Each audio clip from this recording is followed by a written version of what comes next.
Bonjour à toutes et à tous. Vous écoutez Daphné et le livre maudit, épisode 4. Une histoire qui vous fait voyager à travers 9 sites inscrits sur la liste du patrimoine mondial de l'UNESCO, de la Bourgogne-Franche-Comté, des Vosges du Sud aux montagnes du Jura en passant par la Bourgogne. Daphné et Léo vous emmènent cette fois découvrir l'abbaye de Fontenay. Fondée en 1118, elle a eu 1000 vies. Les moines transforment une vallée marécageuse en abbaye, un vrai tour de force. Petit à petit, des monuments sortent de terre, les lieux de travail d'un côté, ceux pour prier et vivre de l'autre. Et ici, on travaille beaucoup. On innove aussi. Les moines disposent par exemple d'une forge, et pas n'importe laquelle. C'est la toute première forge industrielle de l'histoire en Europe. Nous sommes alors au XIIIe siècle. Puis, à la Révolution, les moines sont chassés. L'abbaye devient une papeterie avant d'être rachetée et restaurée au début du XXe siècle. Malgré les aléas de l'histoire, l'abbaye est très bien conservée. Envie d'en apprendre davantage ? Rendez-vous sur le site www.bourgognefranchecomté.com. Bonne écoute!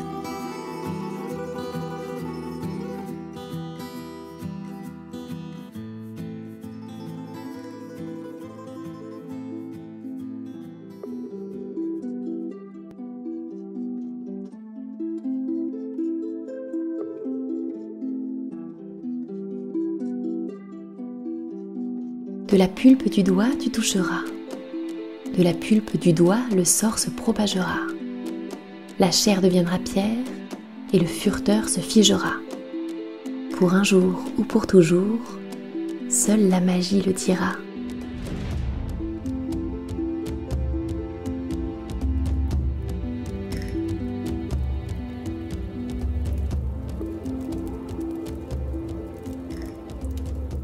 Décidément, cette aventure emmène Daphné, Léo et Ariane dans des endroits et à des époques inattendues.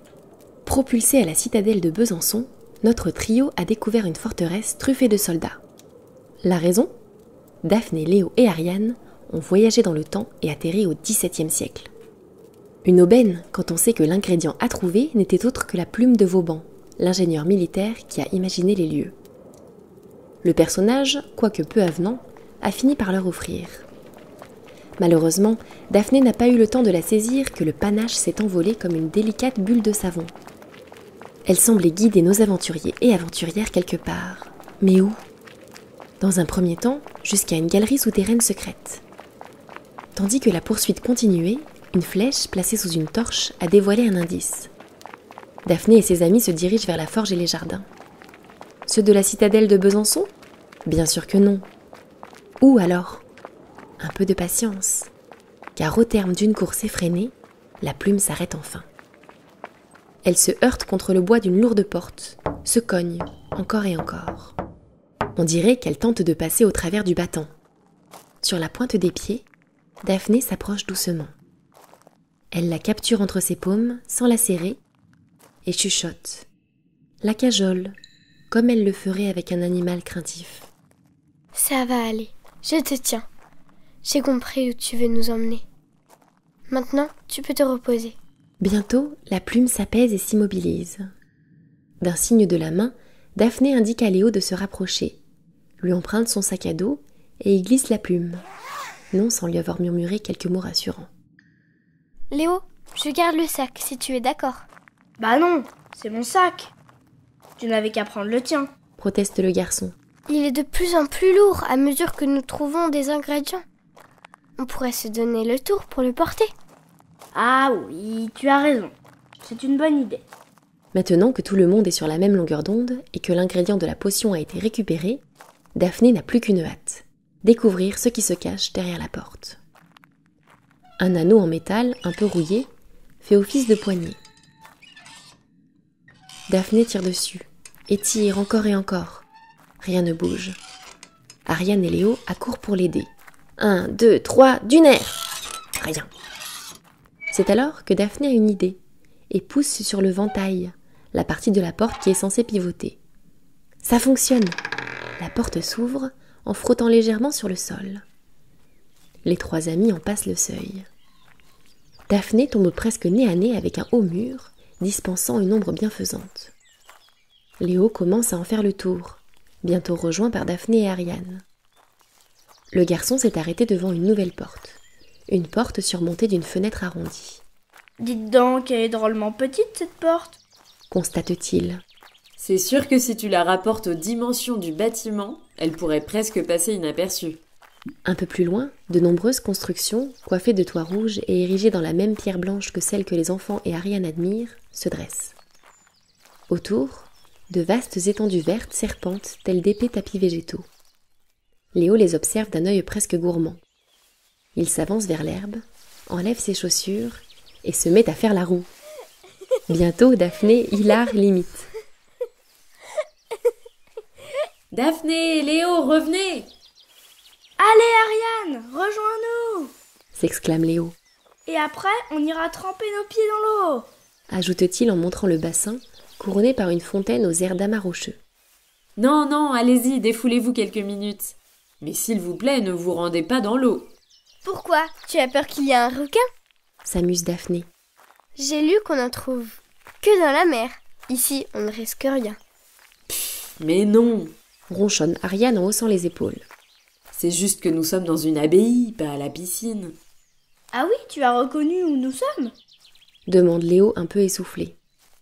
Ariane hoche la tête. Daphné remet ses chaussures et se rapproche de l'architecte. Il s'agit de l'abbaye de Fontenay. Une abbaye, c'est comme un prieuré? Demande Léo alors qu'il se chausse. Sauf que leur chef, c'est un abbé ou une abbesse? Complète Daphné tandis qu'Ariane lui lance un regard surpris. En plus, une abbaye, à la différence d'un prieuré, est pleinement autonome. En ressources notamment. C'est pour ça que dans une abbaye, on trouve souvent des lieux pour prier mais aussi pour travailler. Ainsi, les religieux peuvent vendre leur production. Et on fait quoi ici? La grande bâtisse à côté de laquelle nous sommes, c'est une forge. Elle date du XIIe siècle. C'est l'une des plus vieilles usines métallurgiques encore debout en Europe. À l'époque, elle était à la pointe de la technologie, puisque c'est là que le marteau hydraulique a été inventé. C'est une machine à bascule actionnée par une roue à eau. Ça servait à battre le fer. D'ailleurs, si nous avions plus de temps, nous pourrions aller voir la reconstitution qui a été faite, mais n'oublions pas notre mission. Dommage. Une autre fois peut-être. Au fait, c'est quoi le prochain ingrédient pour concocter la potion qui va délivrer mon papa? Daphné atteint le sac à dos et ressort son cahier à dessin. En 3e position, il est indiqué de la fumeterre. Quoi? De la terre qui fume? Ou de la fumée de terre? C'est à n'y rien comprendre. Ariane entend Daphné et Léo multiplier les hypothèses. Il faut mettre le feu à une motte de gazon. Non, plutôt trouver un volcan. Rapidement, elle décide de les aider. Si elle ne se trompe pas, la fumeterre est une plante. Or, l'abbaye de Fontenay ne compte pas un, mais 2 jardins. De quoi avoir l'embarras du choix. Ariane suggère de commencer par le jardin des simples. C'est là où, traditionnellement, les moines faisaient pousser les plantes médicinales, appelées les simples, ainsi que des plantes aromatiques, comme la verveine ou le romarin, et aussi des légumes. C'est un peu une pharmacie à ciel ouvert. Voilà qui est prometteur. La petite troupe quitte les abords de la forge, passe à côté de l'enfermerie. L'enfermerie, c'est un drôle de nom. On dirait presque celui d'une prison. Et c'était peut-être la fonction de cet édifice, comme leur explique Ariane. À moins que ce qu'on y enferme, ce soit des objets précieux, comme dans un coffre-fort.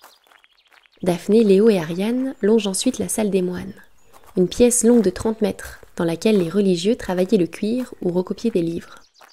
À quoi ça sert de recopier des livres? C'est comme une punition. Moi, quand je fais une bêtise à l'école, on me fait recopier des textes ou des phrases. Rien à voir. Pendant longtemps, le seul moyen d'avoir plusieurs exemplaires d'un ouvrage, c'était de le retranscrire à la main. Ensuite, l'imprimerie a été inventée et ça a tout changé. Ariane, tu es sûre que nous sommes au bon endroit? Questionne Daphné en pointant le doigt en direction du grand espace, rythmé de parterres de gazon et des arbustes soigneusement taillés. Quand tu nous parlais d'un jardin des simples, j'imaginais une sorte de potager, un peu fouillis. Mais là, ça ressemble plutôt au château de Versailles. 1 point pour toi, Daphné. C'est pour le moins étrange. Il faut dire que je n'ai jamais visité cette partie de l'abbaye. Si vous me laissez quelques instants, je vais chercher l'information sur Internet. Enfin, si nous sommes revenus au XXIe siècle, parce que sinon nous n'aurons pas de réseau. Ariane n'a pas le temps d'atteindre son téléphone, glissé dans la poche arrière de son jean, que Léo fond en larmes. C'est fichu.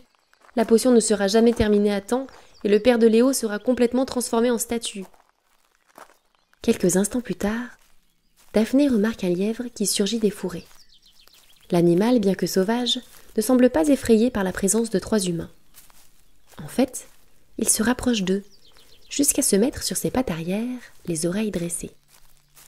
Daphné croit l'entendre se racler la gorge. Oui, se racler la gorge.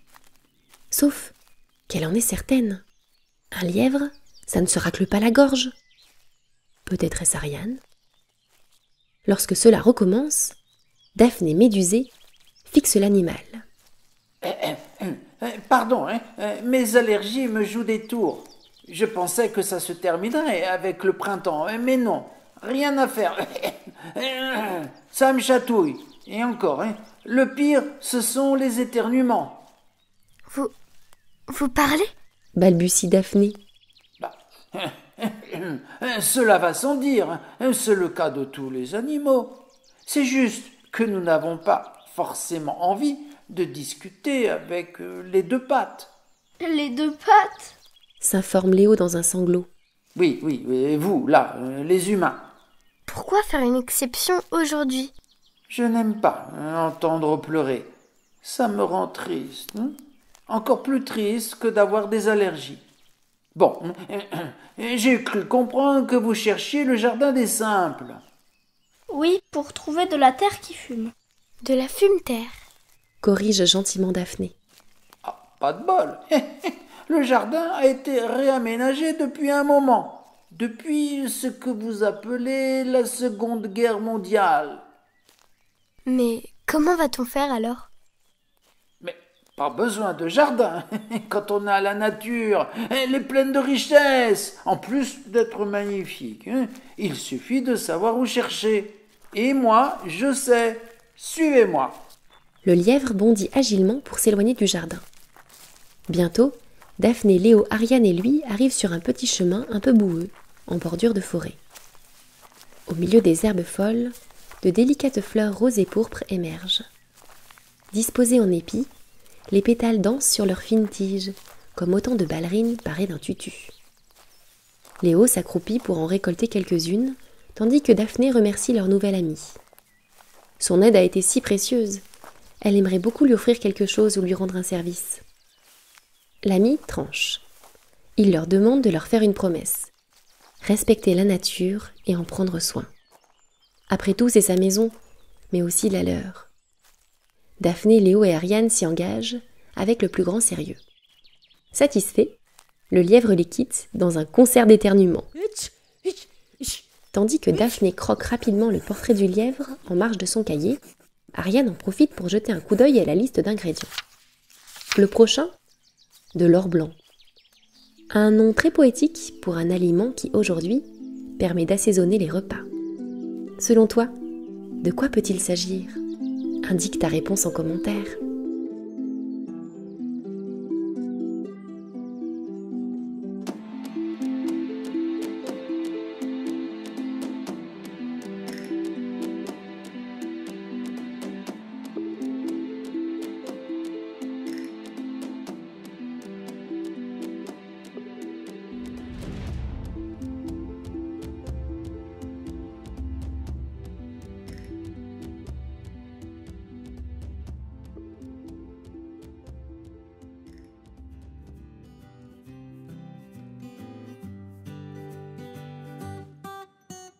Vous venez d'écouter une histoire d'Envolée Comté, une création originale écrite par Clémence Simon.